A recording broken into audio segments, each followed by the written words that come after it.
안녕하세요, 쪼아입니다. 오늘은 한국은행 총재 기자 간담회 요약본을 말씀드리도록 하겠습니다. 기준금리 결정 배경에 대해서 먼저 한국은행 총재가 이야기했는데요. 기존 베이비 스텝에 염두했던 건 당초에 미국이 4% 정도 갈 거라고 예상했었는데 현재는 4% 후반까지 예상되고 있다고 얘기를 했고요. 이후 5% 이상 높아지면 하는 행보가 달라질 수 있다고 얘기를 했습니다. 금리 결정의 글로벌 경제 이슈 말고도 우리나라 경기 성장세 둔화로 금리 결정에 큰 요인이 있다고 합니다.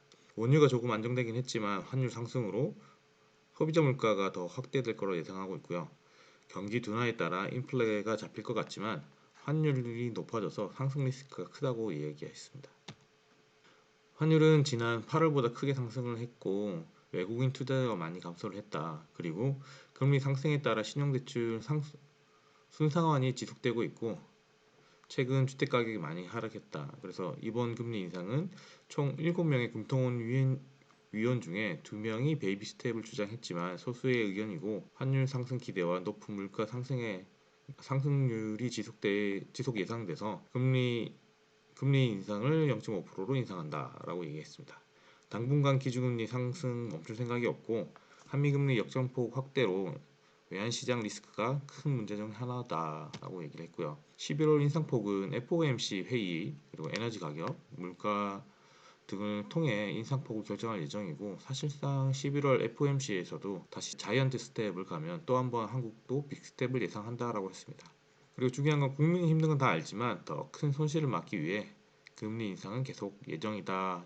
그리고 이해하고 대비해달라라고 얘기를 했습니다. 이후에 이창용 총재 질의응답을 했는데요. 인상 사이클에서 최종 금리를 0.5%로 예상하나 그리고 미국 금리와 금리 역전폭 정도는 어느 정도 예상하고 있나라고 했을 때 대부분의 금통위 위원들이 최종 금리를 3.5%로 현재는 보고 있다라고 얘기를 했습니다. 당분간은 정확히 어느 정도의 기간인가 앞에서 당분간이라는 얘기를 했었었는데 그 당분간의 기간은 3개월 정도를 의미를 하고 내년 초까지 보는 것이라고 얘기를 했습니다. 5% 상해 물가가 내년 1분기까지 예상된다면 대충 3개월이 맞을 것 같다라고 얘기를 했고 그리고 5% 이상 물가 오름세가 지속이 되면 공급이든 수요든 희생하더라도 잡을 수밖에 없다. 그런데 5%는 과거 발표 내용이 아닌 미래 내용이다. 그래서 단순 물가 5% 아래로 떨어졌다고 금리 인상이 끝났다라고 생각하지 말라라고 얘기를 했습니다. 포워드 가이던스 비판에 대한 답과 새로운 포워드 가이던스는 있는지에 대한 질문이었는데요. 포워드 가이던스는 항상 전제가 있다는 것을 이야기하는 것뿐이고 포워드 가이던스가 너무 결과적으로 보면 안 된다. 이전 FOMC 결과를 보고 말했는데 이번에 점도표가 달라졌고 그렇기 때문에 이번 금리 인상폭을 50bp로 정한 것이다. 그리고 어차피 물가는 5%대 물가가 상승률이 계속되면 금리 인상은 계속될 것이다 라고 얘기했습니다. 현재 높은 환율이 우리 금융사회에 문제가 없고 더 올라도 문제가 없나 라고 질문을 했는데 현재 언론에서 환율을 계속 지난 특이점이 있었던 97년과 2008년으로 단순한 수치를 비교를 하는데 이렇게 볼 게 아니라 좀 더 국가별로 거시적으로 비교할 필요가 있다. 우리나라 특수성과 미국을 제외한 국가의 공통성을 같이 판별해서 환율을 봐야 된다라고 얘기를 했고요. 한은에서는 이런 것들을 다 같이 챙겨보고 있다라고 얘기를 했습니다. 다음 질문은 금리 인상 배경에 환율이 나왔는데 앞으로도 환율에 따라 금리 인상폭이 달라질 수 있나라고 물어봤는데 기억이 안 나고 앞에서 너무 많은 걸 이미 이야기했기 때문에 다 충분히 이해할 거라고 답변을 넘어갔습니다. 다음 질문은 금융 안정을 고려해 실물 경제를 위한 금리 인상 행보가 둔화될 수 있나? 그리고 실물에 대한 금리를 보다가 금융시장은 따라갈 수 있다는 리포트가 나왔는데 이게 우리나라에도 적용 가능한가라는 질문이었는데요. 우리나라 부동산 위주로 가계부채가 워낙 높아서 50bp 인상만 해도 다른 나라의 75bp의 충격을 줄 수 있다. 하지만 50bp의 충격이 부채에 대한 미수 등으로 인해서 금융시장에 영향을 끼칠 것이라고는 아직까지 보기가 힘든 것 같다. 그래서 지금 더 금리가 올라가기 때문에 앞으로 좀 더 자세히 볼 것이다 라고 얘기를 했습니다. 다음 질문은 금리 스래프트가 점점 벌어지고 있는데 이게 안 좋은 징조인가 라는 질문인데요. 현재 회사채 AAA와 AAA 등급의 스프레드가 올라가고 가는 건 신용의 위험보다는 워낙 유동성에 축소되다 보니 은행 대출로 이전하는 과정에서 생긴 유동성 문제라고 보고 있습니다. 그리고 혹시나 금리가 더 올라가서 국내 채권 시장에 위험이 생기면 다 정부 내부의 대응체계가 있다라고 얘기했습니다. 빅스텝으로 올리게 된 배경은, 그리고 금리 인상으로 환율 급등을 막을 수 있는가에 대한 질문은 환율 때문만은 아니지만 환율이 올라서 수입 물가가 올라 물가 하락 기조에 영향을 줄 수 있고, 실질적으로 평가 절하를 통해 금융 안정에 영향을 미칠 수 있다. 그래서 이런 물가 압력과 금융시장으로의 전이를 막기 위해서 현재적으로 금리를 올린 것이다 라고 얘기를 했습니다. 다음 질문은 한은도 금리 인상 과정에서 고통을 겪을 수밖에 없다고 말하는 것인가 라는 질문인데요. 예전 8월에 말하면 그 정도 고통을 겪을 수준이라고는 말 안 하는 것 같다. 하지만 최근 전 세계 경제가 급속도로 나빠지고 있고, 환율과 OPEC 감산으로 인해 유가 상승 등으로 인해서 향후 5%대 이상의 높은 물가 상승이 계속된다면 중립금리 정도로 물가를 잡을 수 있을지 모르겠다. 이런 건 지금 금통위원 간의 의견이 다 다르다. 사실상 경기 침체를 어느 정도 감내하는 게 맞다라고 얘기를 했습니다. 11월에도 빅스텝인가 아니면 소수 의견이 있으니 이건 가능성이 낮은가라는 질문에는, 이전에는 좀 더 자신 있게 이런 상황에서 25bp라고 이야기했는데, 최근 영국 FOMC, 미국 CPI 등 전제 조건이 날이 지날수록 변하고 있고, 사실상 어떤 답을 기조로 정확히 말할 수 없다. 답은 불확실하다는 것이다 라고 얘기를 했습니다. 전 세계적으로 금리 인상 과정에서 유동성 위기가 터지면 글로벌 부분과 국내 부분에서 각각 취약한 점 어떤 것이 있는가라고 했는데, 이 부분에 대한 답변은 패스를 했습니다. 다음은 내년 경제 성장률이 전망치가 2.1% 하락할 수 있다고 했는데 가능성이 있는 건가? 그리고 이자율 상승은 비용 상승으로 이어져 인플레이션을 가중시키는 의견이 있는데 어떤 생각인가라는 말에, 11월 말 새해 전망치가 나오고 이번 금리를 갑자기 50bp를 올렸기 때문에 이거에 대한 효과를 나중에 봐야 알 수 있다라고 했고, 이자율은 그렇게 생각할 수 있는데 다른 영향들이 더 많아서 결국은 시차를 가지고 물가를 낮추는 데 기여할 것이라고 생각한다고 답변했습니다. 아까 말한 3.5% 최종금리로 봤는데 이제 0.5% 남았는데, 만약 12월에 빅스텝을 하면 그걸 마지막으로 보는가에 대한 부분은 이건 3.5% 수준이지 여기서 멈추겠다는 게 아니다라는 답변으로 이야기를 했습니다. 다음 질문은, 지금 이 스탠스면 미국과 1% 정도 금리 차는 확실해 보이는데 이 정도도 감내할 수준인가? 환율과 금리 격차만 보고 기계적으로 미국과의 격차를 갖고 있는 게 아니고, 그림차가 벌어짐에 따라 환율과 자본 유출 상황, 물가 변동 다 고려해 양과 속도를 보고 금리를 결정할 것이다 라고 얘기를 했고요.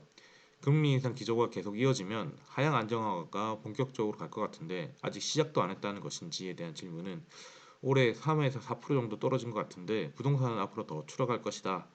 유주택자 힘든 건 알겠는데 지금 주택 가격은 거품이 너무 심하다. 그러니 거시경제 전체를 봐서는 현재의 하락폭이 안정적인 것이다 라고 얘기를 했습니다. 다음 질문은, 해외 투자 다시 오기에는 환율이 애매한데 어떤 정책을 써야 되나라고 얘기를 했는데, 과거 IMF와 금융위기에는 외채가 많았고 해외 투자자가 우리 시장에 많이 있었다. 그리고 국내 투자자가 해외로 나간 것이 적었는데 요새는 반대이고, 환율이 올랐음에도 기업이나 은행의 부채 이야기가 나오지 않는 것이다.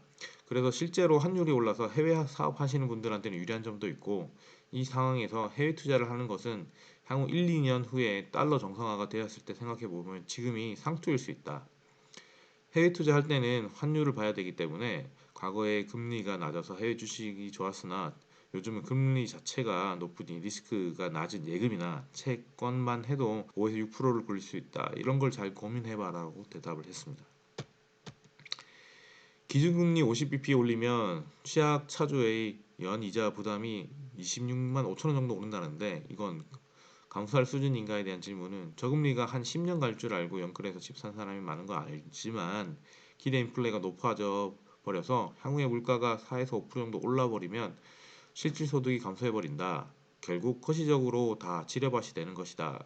정부랑 협조해야 된다라고 얘기를 했고요. 국민이 향후 겪을 고통을 고민하고 있다는데 구체적으로 어떤 고민인가라고 했을 때, 코로나는 생계형 대출, 새출발 기금 같은 취약계층 금리는 올리지 않았다. 그리고 이럴 때 타깃적으로 취약계층에 핀셋 지원을 해줘야 된다라고 얘기를 했습니다. 그런데 만약 재정이 너무 풀어서 모든 사람을 도와주면 이건 긴축이 아니다. 약간 영국같이 될 수 있기 때문에 취약계층만 타겟으로 지원할 수 있도록 정부랑 협조를 할 예정이다라고 얘기를 했고요. 마지막 질문으로 성장률, 가계부채 등은 금리 인상폭에 따라 계량적으로 분석된 것 같은데 환율은 그런 계량적 분석 자료가 없나라는 질문에는 사실 환율은 생각보다 너무 어렵고 시스템을 만들고 있긴 하지만 지금 미국만 강달러로 가고 나머지는 다 절하되고 있으니까 수출이 좋아진다 하기에도 조금 애매하다. 오늘 금리를 올린다고 시장에서 하루 만에 판단을 할 수는 없고 실제로 호주는 예상금리를 적게 올렸지만 환율이 절상되었다.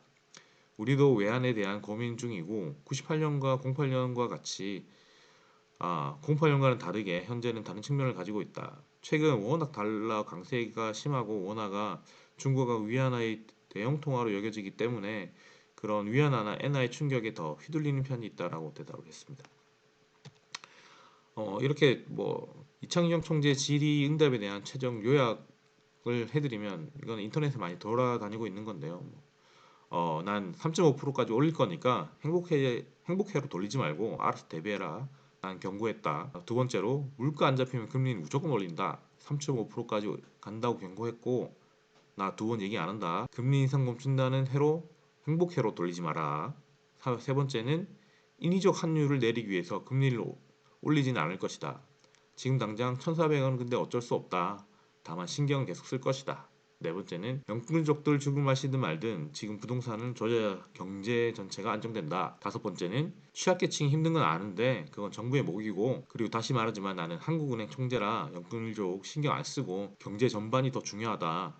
여섯 번째 확장 재정한다고 돈 풀지 마라. 그러다가 영국 곡을 나니까 긴축 기조로 가야 된다. 난 돈 풀지 말라고 했고 돈 풀면 내 잘못 아니다.